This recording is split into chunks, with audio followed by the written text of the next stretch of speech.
What's up, everybody? It's the one, the only, the Phenom, and welcome to an intro video to the Starcraft 2 Wings of Liberty campaign.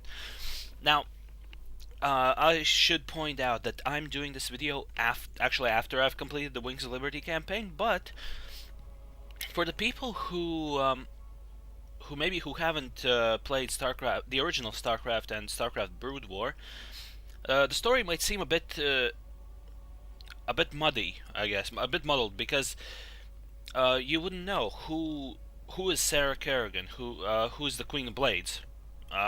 What's the deal with why is Jim Raynor fighting against Arcturus Mengsk, and how did the Zerg and the Protoss fit into the storyline with the Terrans and whatnot?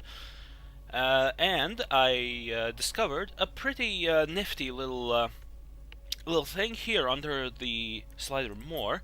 There's the story so far, so and this basically recaps the whole story from the start of the original StarCraft to the end of Brood War and basically the start of Wings of Liberty.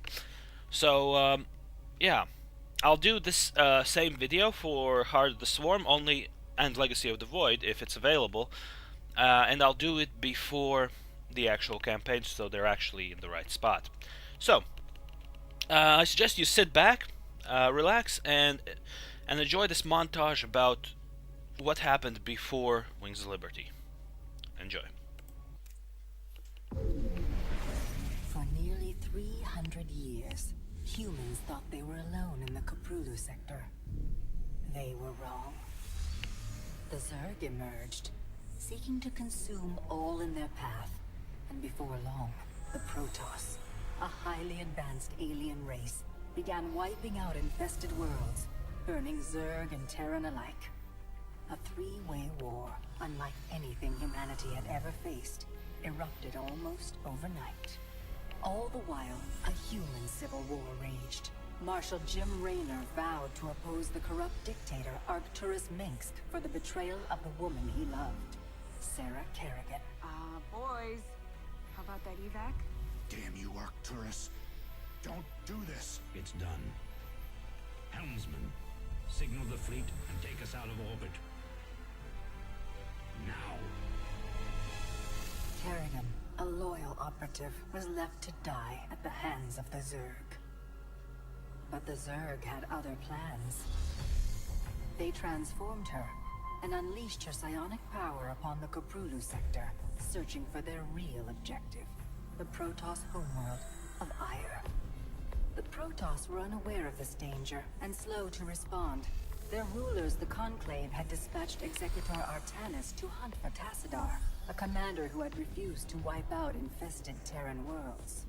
They crossed paths with a Dark Templar mystic, whose kind was considered heretics by the Conclave.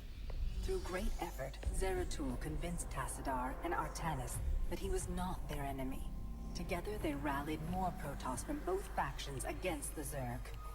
Despite the Conclave's fury, they achieved significant victories against the Swarm. But when Zeratul struck down one of the Overmind's Cerebrates, his own mind was left vulnerable.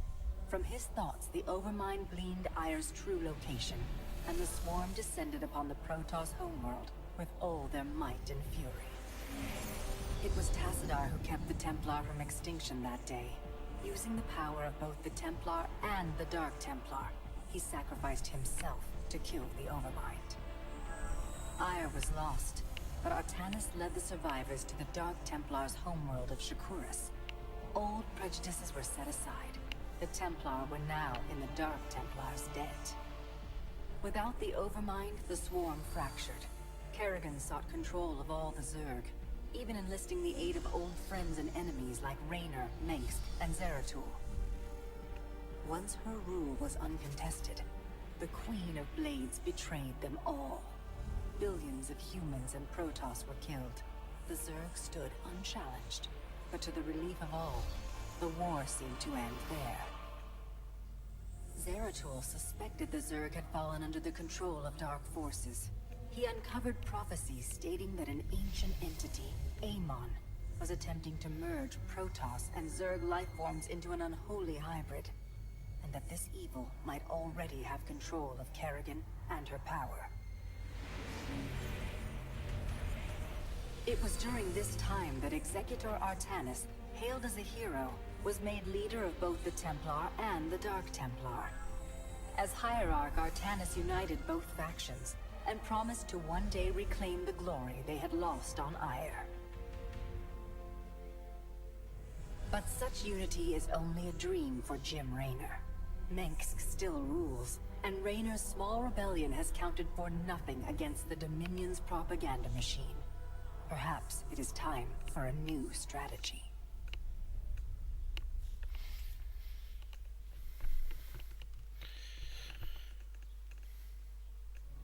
All right, so there you go. That's the story so far.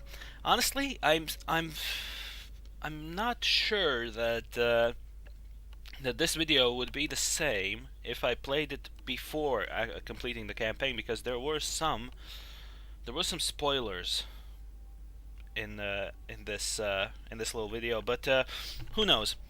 I guess we'll find out if they do contain spoilers in the video for Heart of the Swarm. But this was the video for Wings of Liberty. It introduced you to what had happened during the first game and that game's expansion, and yeah, and basically it takes you right into the campaign for Wings of Liberty. So yeah, I suggest you watch this and then start watching the campaign. So yeah, that is about it for the story so far, and that's gonna be it for this video. So I hope you enjoyed it. If you did, then feel free to subscribe to my channel. If you leave a like or a comment, that'll be much appreciated. And also don't forget that the channel has Twitter and Facebook pages. Check them out. The links for those can be found in the description of this video. And yeah, that's gonna be it. Thank you very much for watching, and I'll see you next time.